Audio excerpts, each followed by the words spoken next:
Ilagay lang tayo ng piso sa konti lang yan. Ganun lang kadami. So ito na yung finished product niya. May bago naman kayong menu ngayon na malupit na kalderitang spare ribs.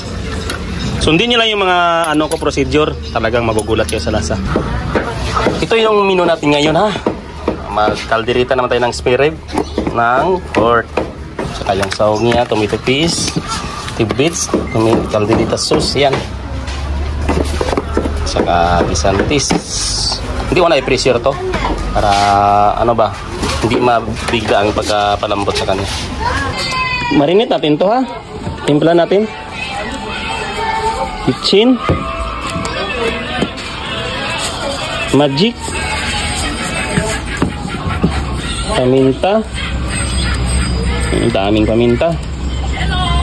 Tapos 2 kutsarang asukal. Yan. Tapos lagyan natin ng toyo. Imas-imasin na natin to bago igisa.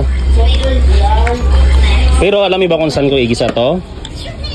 Ayan, star margarine. Ilagay na natin yung star margarine. Yan. Yan ang igigisa natin sa ating pork ribs kalderita.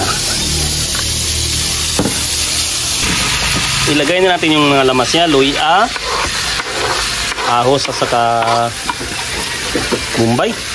Yan.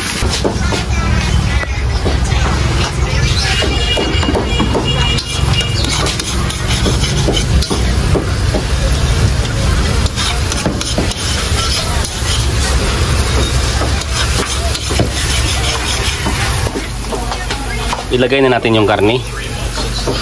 Yung spare rib. Ayan.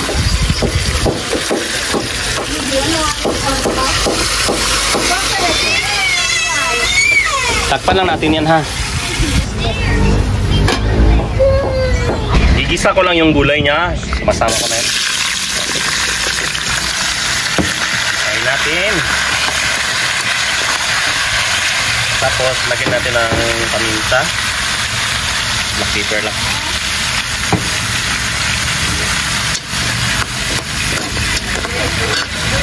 Yung ating karne. Tignan natin yung kanyang kalderita sauce ha. Yan, 2 kalderita sauce. 2 pack. May igo. Pinya, tidbits niya. 2 tidbits. Kanyang tomato paste. Yan. Huwag natin ubusin kasi over sa asin. Tapos kayo-kain natin. Hindi ko naman to lagyan ng sabaw ha. Pang punong-puno yata to ha. Ito yung tang na pineapple na basa sa kaya namilog. Ganun lang kadami.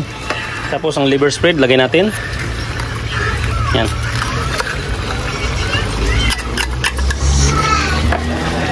Lagyan na natin yung kanyang gulay. Dito ko hinalo yung gisantis. Green peas niya. Yan. Parang punong-puno eh. Okay na. Kaya naman yan eh. Basta okay-okay natin ha.